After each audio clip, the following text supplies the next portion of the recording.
الرحمن الرحيم. صلى الله عليك يا سيدي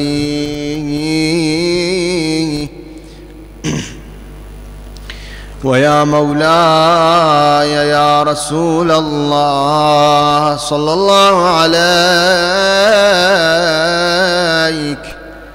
يا مولاي وابن مولاي يا أبا عبد الله، يا رحمة الله الواسعة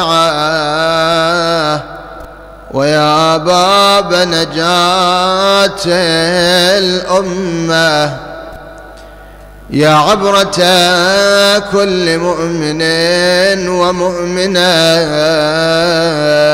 غريب، يا مظلوم كربلاء. يا ليتنا كنا معكم سيدي فنفوز فوزا عظيما إن شاء الله. Comme nous aimerions être avec vous, mes maîtres, pour gagner aux victoires éternelles. كل قلب فيه الهوى والولاء هو للروح روضة خضراء، فعلى آل ياسين سلم كثيرا وعليهم صلى جميع الأنبياء. اللهم صل على عن سيدنا ومولانا وإمامنا علي بن أبي طالب عليه أفضل الصلاة والسلام أنه قال: أوصيكم بخمس لو ضربتم إليها آباط الإبل لكانت لذلك أهلا. Je vous conseille 5 choses que ça mérite que vous montez les montures et que vous partez très loin pour avoir ces 5 choses. لا يرجون أحد منكم إلا ربه ولا يخافن إلا ذنبه ولا يستحين إذا سئل عما لا يعلم أن يقول لا أعلم ولا يستحين أحد إذا لم يعلم الشيء أن يتعلمه. وعليكم بالصبر فإن الصبر من الإيمان كالرأس من الجسد. زينوا مجلسنا بالصلاة على محمد وآل محمد. اللهم صل على محمد وآل محمد. Notre sujet, c'était sur la purification de l'âme, et on a dit pour la purification de l'âme, il y avait des choses à faire. Parmi ces choses, on a raconté à propos de 3 étapes, on a parlé des 3 étapes qu'il fallait suivre, étape par étape. Et on a dit qu'on ne pouvait pas devancer l'étape avant qu'on finit avec celui qu'on a commencé avec. Et on a dit le premier et le plus important des étapes, c'était at-tajliya. Tajliya, on a expliqué que tajliya, c'était le fait de travailler. On a dit il y avait tajliya, takhliya et tahliya. Le reste, Inch'Allah, ça viendra après. On a déjà parlé en bref. Mais pour gagner le temps, Inch'Allah, on va revenir sur tajliya qu'on a déjà commencé. On a dit le fait de faire les obligations d'Allah subhanahu wa ta'ala et de ne pas faire tout ce que Allah subhanahu wa ta'ala nous a interdit. On a aussi parlé des choses qui nous aident pour faire les obligations. Et là, on était en train de parler sur les choses qui nous aident pour ne pas tomber dans le péché et pour ne pas commettre des péchés. Là, le hadith de Amir al-Mu'minin, salamullah alayhi, j'ai choisi ce hadith car il parle à la fin de sabr, de la patience. Wa alaykum bis sabr. Car quand on a commencé à parler de tajliya, on a dit qu'il y avait deux sortes de sabr dans le tajliya. On dit sabr, ça veut dire la patience ala al-wajibat, الصبر على الطاعة والصبر عن المعصية. Il y a la patience sur l'obligation, dans l'obligation, et il y a la patience contre tous les péchés. As-sabr aussi dans le Coran, Allah subhanahu wa ta'ala, il nous dit wasta'inu bis-sabri was-salah. As-sabr, les commentateurs du Coran, dans ce verset, ils disent ici as-sabr was-salah, la patience et la prière. La patience, ils expliquent que c'est le jeûne qu'on est en train de faire. Je vous assure, il y a tellement de choses à dire sur le jeûne qu'on est en train de faire pendant le mois béni de Ramadan, qu'on peut rester des heures et des heures à parler à propos des bienfaits de jeûne et des bienfaits spirituels. On ne parle pas des bienfaits sur le corps. Il y a des gens qui parlent sur les bienfaits de jeûne sur notre corps. Il y a des bienfaits. Soumu tasahhu. Ahl al-Bayt alayhimus salam. Jamais ils disent quelque chose qui n'est pas vrai. Quand ils disent quelque chose, c'est sûr que c'est vrai. Alors quand ils disent soumu tasahhu, ça veut dire c'est sûr que c'est bien pour notre corps. Et même je connais des médecins aujourd'hui qui ne sont pas musulmans, mais qu'ils font le jeûne seulement et seulement pour le bienfait du jeûne sur le corps. Soumu tasahhu. Mais là, on n'est même pas en train de parler sur cet aspect. On est en train de parler que le jeûne a beaucoup de bienfaits pour notre âme aussi. Allah subhanahu wa ta'ala, dans la philosophie de certaines actions, et parmi les actions les plus importantes des actions, c'est le hajj. La première chose, la prière, le jeûne et le hajj. Ceux qui sont partis, alhamdulillah, ils savent. Ceux qui ne sont pas partis, Inch'Allah, ils partent et ils seront, Inch'Allah, que dans le hajj, il y a des choses à ne pas faire. Quand on met l'ihram, quand on est en état de sacralisation, il y a des choses qui deviennent interdites. Parmi les choses, c'est de ne pas regarder dans le miroir. Parmi les choses, c'est de ne pas faire ce qu'on fait d'habitude. C'est normal, c'est halal de faire avec sa femme. Parmi les choses, c'est de ne pas mettre du parfum, que d'habitude, il n'y a aucun problème de mettre du parfum. Au contraire, c'est recommandé. Et beaucoup d'autres choses. Parmi les choses, c'est de tuer des bêtes. Parmi les choses, c'est d'arracher des plantes et des autres choses qui est interdit en état de sacralisation pendant le pèlerinage. La même chose, pendant la prière, il y a des choses qu'on ne peut pas faire. Les turuq de la prière, tout ce qu'on doit laisser pendant la prière. Parmi ces choses-là, c'est de manger. Est-ce qu'on peut manger et prier? Non. Et puis, il y a d'autres choses aussi qui cassent la prière. Le fait est de parler, le fait est de faire beaucoup de choses qui cassent la prière. Et il y a aussi des choses pour le jeûne, pareil. Pour le jeûne, il y a des choses qui cassent le jeûne. Alors que il y a des choses qui cassent le jeûne qui sont mauvaises tout le temps, mais il y a des choses que habituellement il n'y a aucun problème de les faire. Mais pendant le jeûne, on n'a pas le droit de faire. Parmi ces choses, c'est le manger, qui est habituel, qui n'a aucun problème. Et il y a d'autres choses qu'on fait normalement, et c'est halal, c'est licite, il n'y a aucun problème, mais pendant le jeûne, on ne doit pas faire, et on doit s'abstenir. Toutes ces choses, ulama al-akhlaq, les savants de comportement et de bons comportements, ils disent que toutes ces choses, c'est pour éduquer notre âme.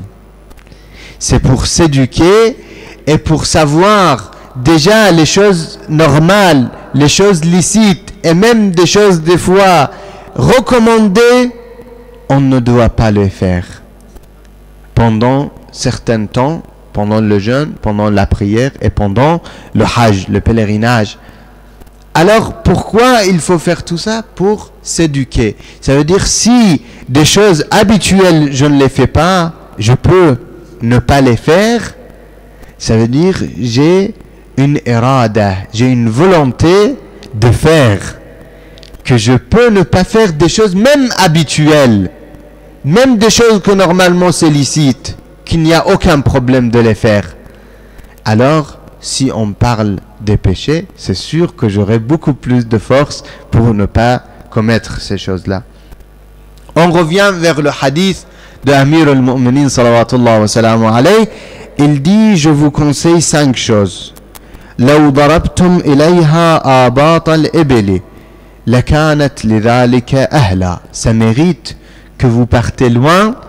Abat al-Ebel, ça veut dire que vous frappez sur les montures. Vous savez, pour faire marcher les montures, on les frappe comme ça, mais pas les frapper d'une manière de leur faire mal, mais doucement, ça leur fait pas mal.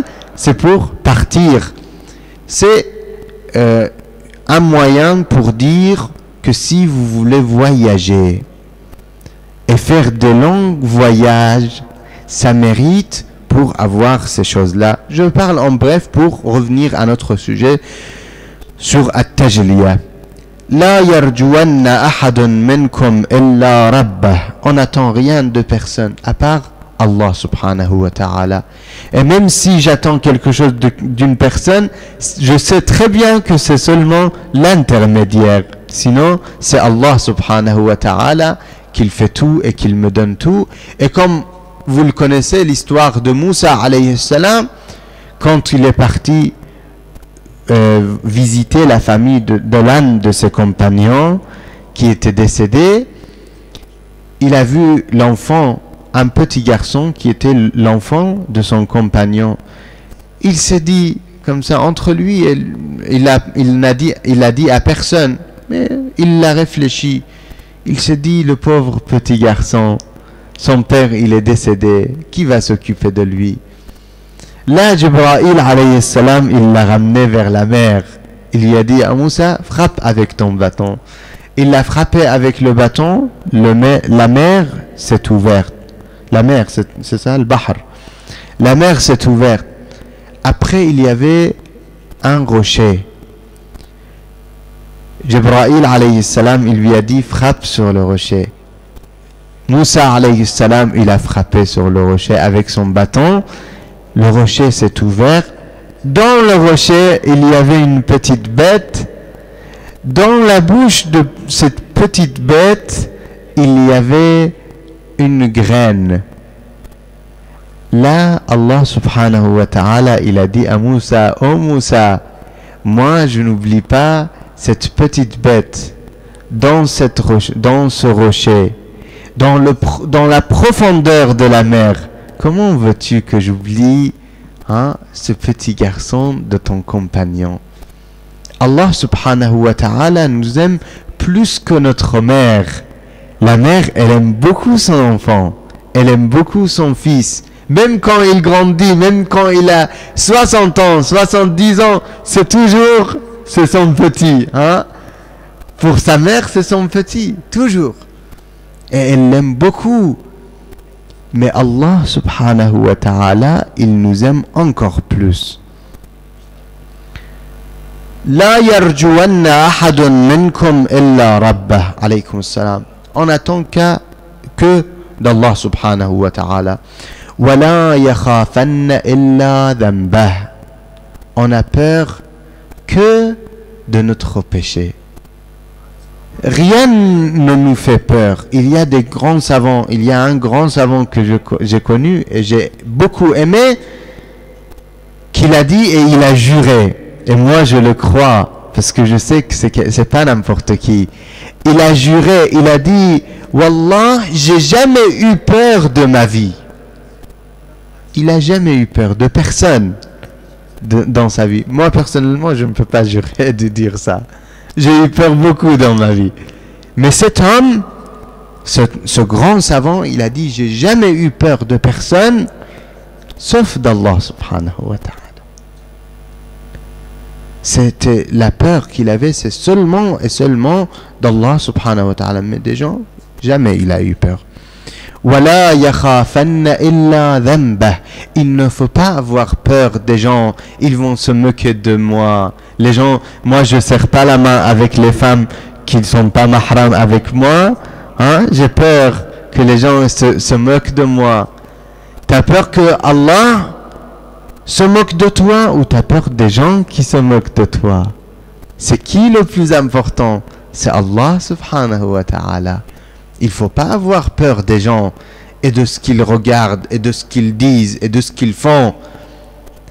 Moi, je dois faire ce que Allah subhanahu wa ta'ala aime de moi et après, le reste, c'est pas la question de ne pas faire ce que je dois faire devant les gens aussi. J'ai des devoirs envers les gens. Il y avait un frère hier, on était invité quelque part. Il m'a dit c'est bien de manger avec la main. J'ai dit oui, il y a des choses, même si c'est des choses recommandées, des fois il faut pas les faire. Pourquoi? Parce qu'on est dans la société. Là, samahallah, on est quelque part, je mange avec la main. Ils disent regardez les musulmans, les barbares. Regardez, c'est des gens qui sont pas éduqués, c'est des gens, je sais pas. Ils peuvent parler d'une manière qui n'est pas bien pour nous. Il faut pas dire oui, je m'en fiche de tout le monde. Non, c'est pas ça qu'on est en train de dire. On est en train de dire des choses interdites, des choses haram. Si ils me mettent devant moi le khamr, je leur dis non, je ne bois pas. S'ils mettent sur une table quelque chose qui est illicite, qu'ils mettent devant moi le khamr, je m'assois pas sur cette table. Pas seulement je ne bois pas. Même c'est interdit de s'asseoir sur une table qu'il y a du vin et de l'alcool sur cette table. Je ne m'assois pas sur cette table, même s'ils vont se moquer de moi. Ça, c'est autre chose. وَلَا يَخَافَنَّ إِلَّا ذَنْبَهُ وَلَا يَسْتَحْيَنَّ. Ça, c'est très important. وَلَا يَسْتَحْيَنَّ إِذَا سُئِلَ عَمَّا لَا يَعْلَمْ أَنْ يَقُولَ لَا أَعْلَمْ. Et il ne doit pas avoir honte si on lui pose la question sur quelque chose qu'il ne sait pas, de dire je ne sais pas. Et ça, peut-être certains des frères, je leur ai déjà raconté cette histoire d'un grand savant qui était devant ses élèves, et devant lui il y avait ses élèves. Ses élèves déjà c'était des ayatollah, c'était des gens très haut placés et c'était des grands savants.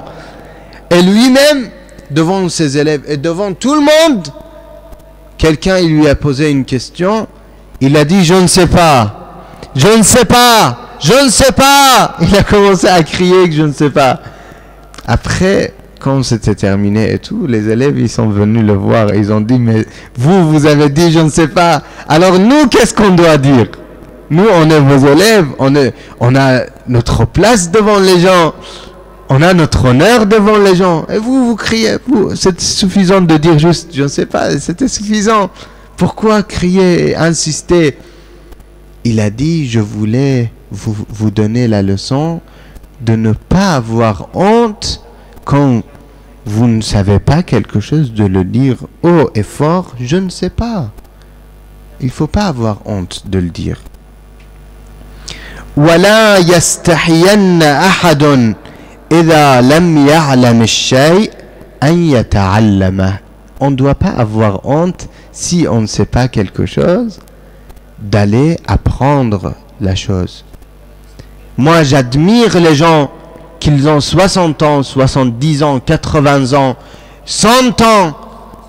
J'ai raconté à certains frères que moi-même, j'ai eu un grand savant, lui-même, il était Ayatollah. Il est venu me voir, il m'a dit, Cheikh, corrige-moi la Fatiha. Parce que vous savez, c'est pas parce que je suis Ayatollah que je dois bien lire le Coran. Ça n'a rien à voir. Il est Ayatollah, il est faqih, il connaît très bien la jurisprudence, mais la langue arabe, c'est pas sa langue maternelle. Hein? La prononciation, il n'a pas la bonne prononciation. Il est venu, il m'a dit, moi j'ai eu honte devant lui, mais il a insisté, il a dit non, il n'y a pas d'honte. Moi j'ai pas honte, moi je suis en train de venir te demander et j'ai pas honte. Corrige-moi, c'est pour mon akhira. Je dois lire correctement le Fatiha et Qul Huwallahu Ahad, au moins pour mes prières. Et j'ai corrigé, après il y a des gens, ils étaient étonnés, je leur ai dit non, au contraire, pour moi, il a maintenant une place extraordinaire dans mes yeux. Parce que c'est quelqu'un qui n'a pas honte, qui a appliqué le hadith de Amir al-Mu'minin, salawatullah wa salamu alayhi, que si je ne connais pas quelque chose, je ne dois pas avoir honte et je dois apprendre. Il y a malheureusement des gens, ils ne connaissaient même pas le ghusl de Janaba, le ghusl obligatoire. Et ils ne savaient pas pendant le ghusl, jamais ils levaient le pied pour que l'eau arrive partout. Parce que l'eau doit arriver partout quand on fait le ghusl wajib. Des années, il faisait faux. Des années, il faisait l'erreur. Il ne faisait pas correctement son ghusl. Il ne faut pas avoir honte. Il faut poser la question. Il faut demander. Si je ne sais pas, je vais vous dire, je ne vais pas avoir honte non plus. Je vais vous dire, je ne sais pas. Et je vais vous chercher la réponse, Inch'Allah. Wa alaykum bis-sabr. Et c'est notre sujet. Malheureusement, le temps passe tellement vite. Wa alaykum bis-sabr. Fa inna as-sabr min al-iman كالرأس من الجسد. Et Amir al-Mu'minin salawatullah wa salamu alayhi, il nous conseille de quelque chose qui est très important pour nous, c'est la patience. Et comme on a dit, on a expliqué la patience, as-sabru ala at-ta'a wa as-sabr 'anil ma'siyah. Fa inna as-sabra min al-iman, car la patience de la foi et de la croyance, c'est comme la tête dans un corps. Est-ce que un corps sans la tête, ça sert à quelque chose? Ça sert à rien. C'est la même chose si on n'a pas la patience. Fil ta'a, dans l'obéissance d'Allah subhanahu wa ta'ala, et la patience contre les ma'asi, contre les péchés, c'est la même chose. Inch'Allah, on va laisser les détails plus de détails sur ce qu'on avait commencé à propos des péchés et de tout ce qui nous aide pour ne pas commettre les péchés. Inch'Allah, on va laisser ça pour demain. Walhamdulillahi Rabbil Alamin. Rabbana taqabbal minna innaka anta as-sami'ul alim. Bismillahir Rahmanir Rahim. Wal 'asr innal insana lafi khusr illa alladhina amanu wa 'amilus salihat وتواصوا بالحق وتواصوا بالصبر. اللهم صل على محمد وآل محمد. اللهم وفقنا لما تحب وترضى. اللهم وفقنا لمراضيك، جنبنا عن معاصيك. اللهم لا تخرجنا من هذه الدنيا حتى ترضى عنا. اللهم لا تخرجنا من شهر رمضان حتى تغفر لنا ذنوبنا يا الله.